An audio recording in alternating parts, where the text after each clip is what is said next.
Hello, I'm Dr. Vanita Rattan, a medically qualified doctor and a cosmetic formulator specifically for skin of color. So today's video is one that so many of you asked me to make, and that is the best and worst moisturizers, Korean Beauty Edition. This is one of my favorite moisturizers. Why is the bean cream so hyped? This is supposed to give me glass skin. I recently discovered this moisturizer and it's changed my life. It is just too good to be true. I actually almost love this product. It's not one I'd recommend for you or your kids, and that's less than ideal. This is a disaster. Moving on to the Heartleaf 70% Intense Cream. Oh, beautiful packaging. Nice strong glass. Lovely little spatula situation. Okay, this is much richer, this cream. I hate like wasting cream on a lid. Even in a Nutella, I'm like eating that. Okay, so this actually penetrates quite nicely into the skin, much thicker than the lotion. No, I can't really smell anything, which I'm happy about. This is what it looks like on the inside. So it's a nice thick cream. Okay, so let's see what's in here. So in here, they've put 7% Heartleaf, which is fine. They've put cetyl alcohol, that's your emollient. That's what's making it fattier than what we were using with the lotion. They've got glycerin, which is excellent, your water humectant, the water magnet. It's got your solvents, which is of course, okay, oh no, then they went in with glycerol stearate, SE 3 out of 5 on the comedogenic scale. So what you would say with this is good if you don't break out. This is good if you have very, very dry skin. Even then, I would say there are other products on the market that are going to be probably better for you with more occlusives if you have very, very dry skin, because this is a nice, rich moisturizer if you just don't break out. The problem is most women in particular obviously have our monthly cycles and our monthly hormonal breakouts. So you might not like this particular product. So this is a bit of a one that I'm on the fence with. If you don't break out and you want a rich cream, then go for it. It's just that's not the majority of the population in either camp, whether you've got dry skin or oily skin. So it's an okay product. Moving on to the Peach 77% niacinamide enriched cream. So this is what it looks like inside. Ooh, I do love it. You know when I have that baby pink, like powder pink glow? It looks like slime. You can tell I have kids, can't you?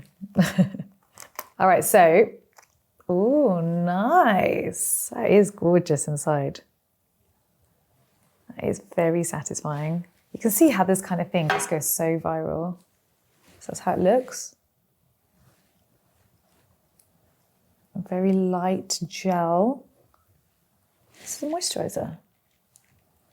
I call it enriched cream. I would call this more of a gel, not really a cream. Okay, so let's see what's in this product. So in here, they've got peach fruit extract. That's a humectant, which is great, holds water in the top layer of skin. Second ingredient is glycerin. That's another humectant. Fourth ingredient in here is niacinamide. I love niacinamide. Niacinamide in the 2 to 5% range is perfect for damaged skin barrier, for oily acne prone skin, or if you're trying to minimize pores. It's just, niacinamide is an ingredient that really we should all have in our whole range, unless you're allergic to niacinamide, which is very, very, very low percentage of the population. The sixth ingredient in here is lactobacillus ferment, which is a conditioner of the skin. You find it in a lot of high-end products, ferment, and I work with ferment in our Dr. V daily range. It's something I'm actually working with more. As we go along, actually more clinical data is coming out on ferment, and so it's an ingredient I love. In here, they've also put in ceramides, which is excellent because don't forget, skin of color has less ceramides than Caucasian skin, so we need ceramides in our skincare to make our skin glow. I actually almost love this product, but they did one huge mistake.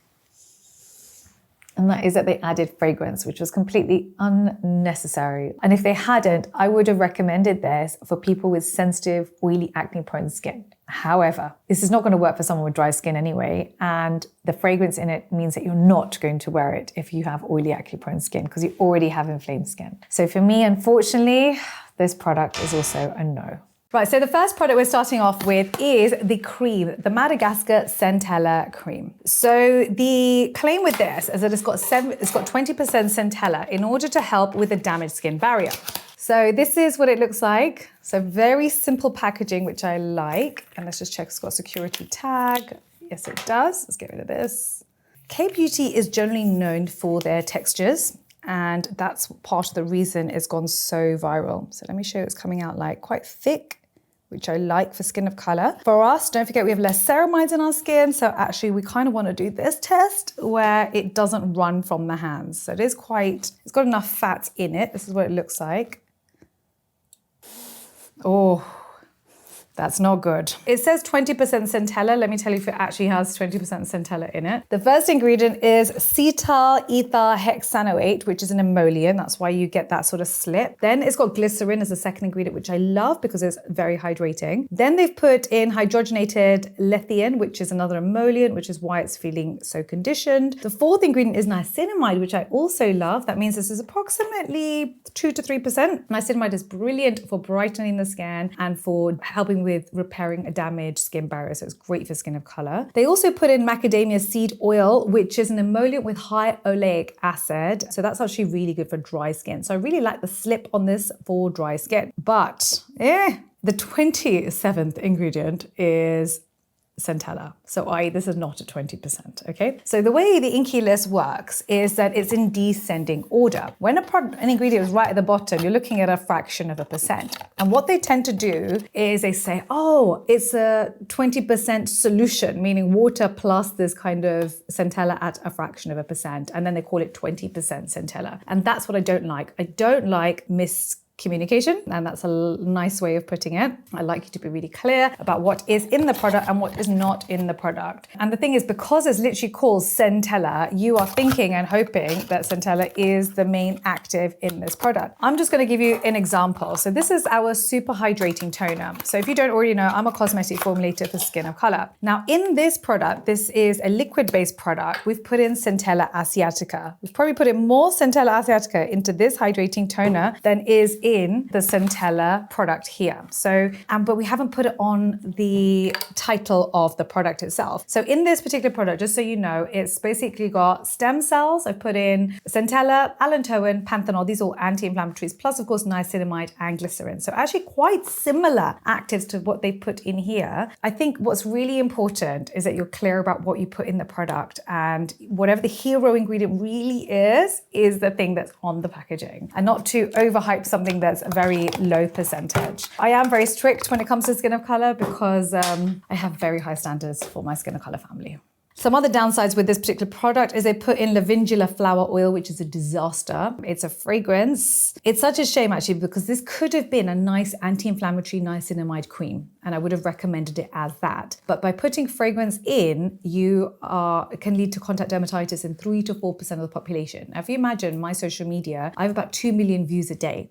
That's tens of thousands of people getting contact dermatitis if I was to recommend a product like this. And this is why I'm very strict, and it's not fear mongering, it's just the sheer number of people watching my channel. I have to be very careful to make sure that we get 0% reactions is really what I'm aiming for with this channel. So this is a no.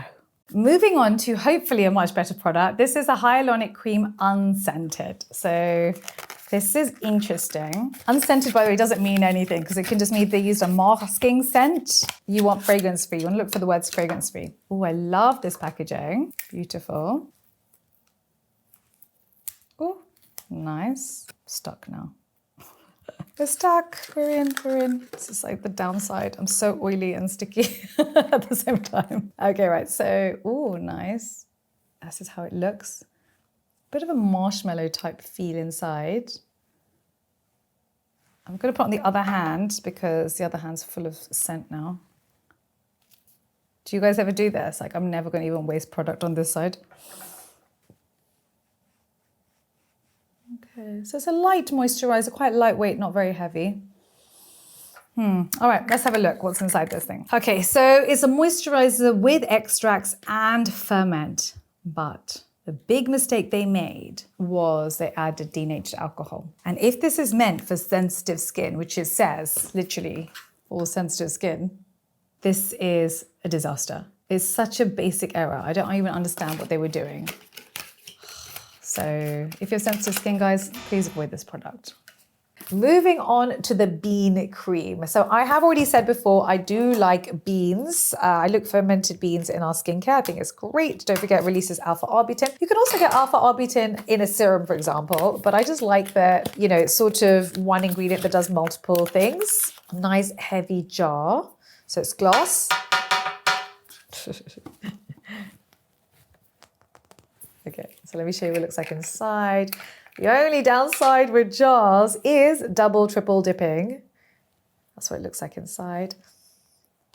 And that's less than ideal, especially if you, because it's got water in there. So water is what allows microbes to grow. So a lot of you go, oh, but Dr. V, you put your concealers in a pot. That's an anhydrous formula, meaning no water. So if you don't have water, then bacteria can't grow. In here, because it's a jar and you are double dipping, there's water in here, bacteria can grow. So that's one thing to be aware of. It's a very light formula. I don't know if you can see. Yeah, light formula. So actually works nicely, I think, for combination skin, this product. It does actually feel quite hydrating on the skin itself.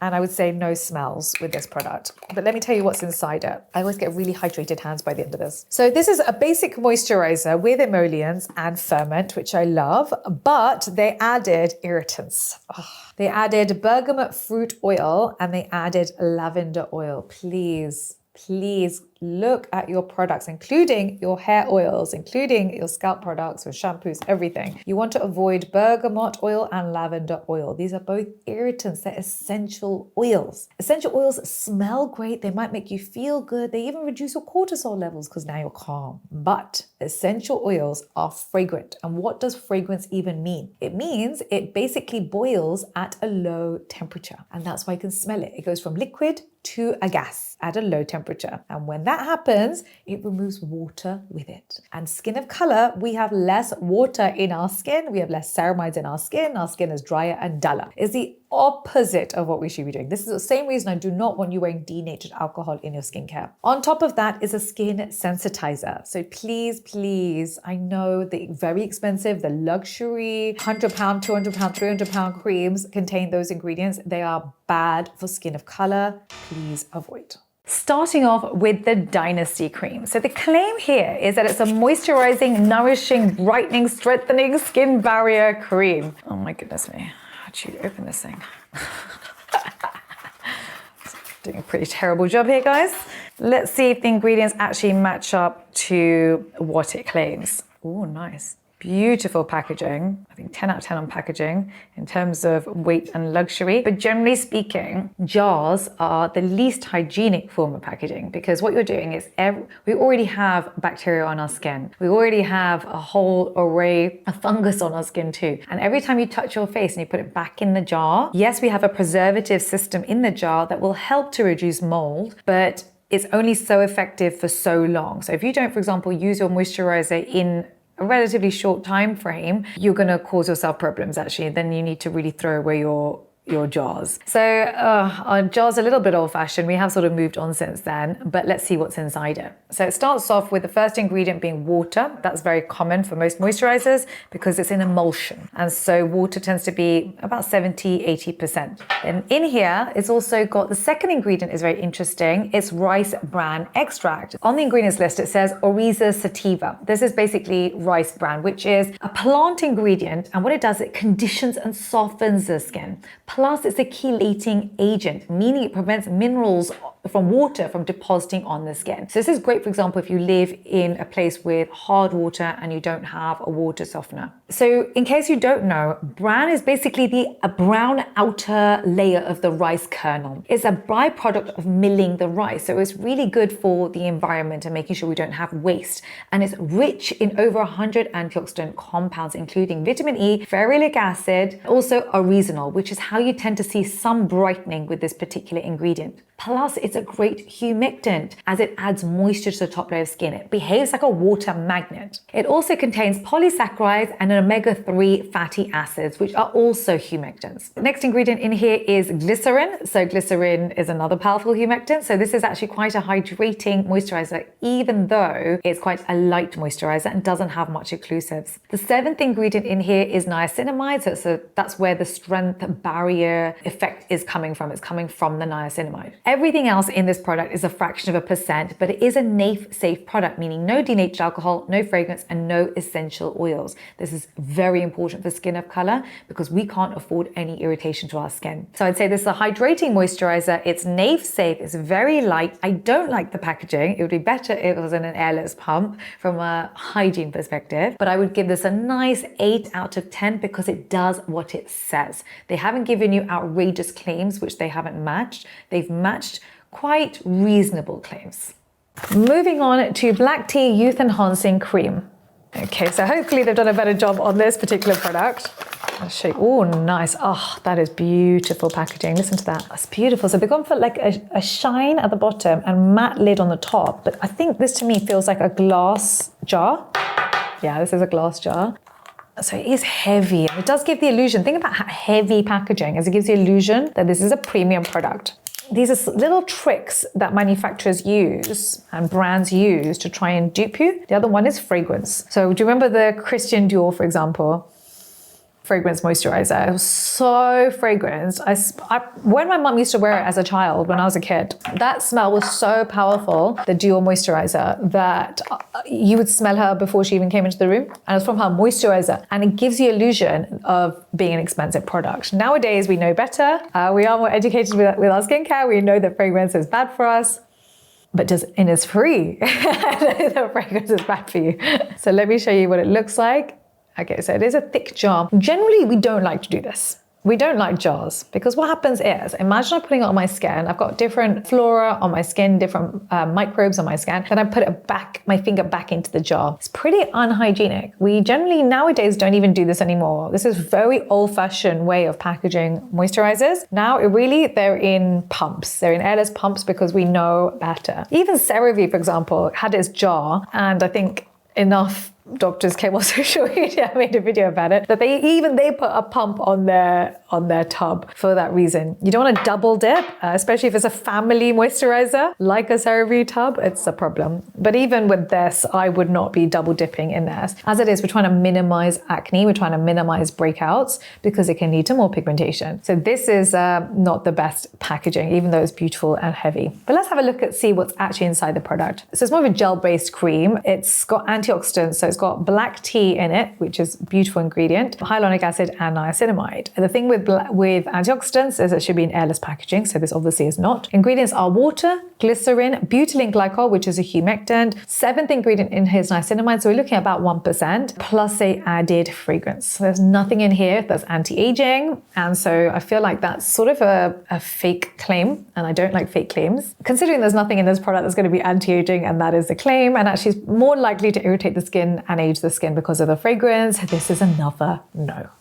Moving on to the green tea seed hyaluronic cream. So I think they've done the same thing. Yeah. So what happens is a manufacturer will have a mold, right? And that's why this is a very unique, you'll see this, it's unique. No one else is going to have this lid shape. No one else is going to have this curve. It is a unique mold for this brand. And so if you make a mistake the first time, then you make a mistake across the board on any moisturizer you will ever make again, unless you change your mold. And molds are not cheap. So when I was quoted for a mold for our brand, it was about £20,000, which is expensive, especially if it's a new brand. And generally, once you have branded yourself, you don't go back and do it again. So this is why if you make a mistake at the beginning, you're a little bit in trouble. And here we go again with the jar situation. This is very lightweight, much lighter than the other cream. Blends easily into the skin. Oh my goodness. Okay, I don't even think you're gonna like the fragrance on this, to be honest. Let's have a look at what's actually in this product. This is actually the worst product of the entire line. There are no actives in this product. It's just a highly fragranced moisturizer. Like, other than the green tea, which is very basic, there's nothing else in here. there's nothing else to say. This is the worst moisturizer I've come across in a very long time. So, wait. Moving on to Cherry Blossom Glow Jelly Cream. I mean, I have to say I'm really excited just by the name of this product, because who doesn't want a jelly cream? If I was gonna make a kid's product, it would be a jelly something.